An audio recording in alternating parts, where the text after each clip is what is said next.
嗨，大家好，Cloudy 又出現啦！呢次真係 long time no see，輕輕冇個 power，因為我諗都有成個月冇喺 YouTube 度同大家見面啦，即係 I mean 拍片去分享自己 study 咗啲咩，咁跟住就亦都輕輕提一提5月24號會翻馬場再幫多次手嘅，因為遮打杯人多，咁我係啦，稍後喺 Facebook 度再 update 條 link，等大家如果有興趣同我 say 個 hi 或者入場一齊玩嘅話，咁就係啦，另外報名啦，有條 link 訂咗嘅。咁跟住就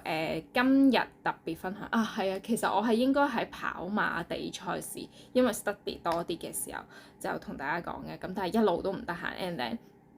反而調翻轉啦，正常係禮拜5、6日比較忙啲噶嘛，咁然之後場次又多啦，馬又多，我呢啲咁懶嘅人係 suppose， 但係係咯，總之今日就調翻轉啦，或者呢一個月，咦，竟然入馬會出現喎，係啦，咁是但啦，總之陣間我覺得有3場嘅1號同埋10號係會有得爭嘅，咁我快講一下睇下，會唔會讀到大家啦？分別係第2場、第4場同埋第6場，先睇第2場，細妹騎嘅1號日出東方咧，咁不嬲都表現幾穩定㗎啦，咁呢個再減多10磅啊，相當之着數啦。咁至於10號嘅智力之城咧，就係啦，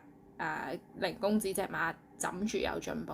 喎，咁人頂就係少少天娛樂話係唔會影響呢隻馬嘅發揮嘅，咁亦都係檔位幾好啦，咁所以揀埋佢啦。咁然之後第4場1號和道風咧就哇樣樣都好好啊，咁冇特別補充㗎，純粹要彈嘅就係好熱咯。咁但係你又夠唔夠膽飛起佢咧？好啦，跟住10號嘅天天更好咧，除咗個名好亮眼之外咧，就係近排表現唔錯啦，咁食得瞓得，我估操得都幾好嘅，因為我幾喜歡佢神貨嘅片段。咁然之後去到第6場啊，先講隻10號傑出雷霆啦，咁頭先睇3倍都冇熱到咁嘅，係啊，好想睇住佢10級以上啊，睇下會唔會飲行完之後就終於整個 win 咁樣。咁但係要睇睇主要對手咧，其實實力都幾強嘅。咁你睇翻啲磅位你都知㗎啦，咁1號、2號、3號我都覺得係扛得住佢嘅，亦都即係狀態或者形勢唔差啦。咁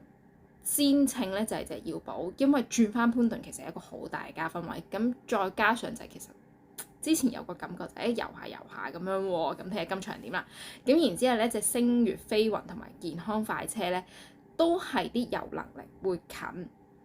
未至於話會贏，但係攝啲2、3、4名咧，我覺得佢哋係有能力嘅。咁尤其係即係2號星月飛雲咧，因為轉翻報名嘅時候，我覺得又有啲意思喎。咁頂健康快車就係睇下先，係啦，有能力去攝一席位嘅馬咯。咁冇特別補充啦。So far 係2、4、6場啦。咁係啦，要講翻嘅就係尋日衝去 join 呢個 S1 啦。咁哇，總之嗰隻你就係望住佢落飛，然之後望住佢失蹤，跟住然之後 S2 我想出現嘅，但係啦，咁總之有人阻頭阻勢，所以我就冇拍片啦。咁而家其實佢都喺度阻頭阻勢㗎，咁所以我就好啦，係咁意同大家講完啦。咁我哋今日玩得開心 and then 禮拜3日玩得開心，跟住24號喺馬場一齊睇遮打杯啦。咁今日到呢度先啦，大家晏啲贏咗嘅話，DM 啲勁嘅飛話俾我聽到，我恭喜聲你，就咁先，拜拜。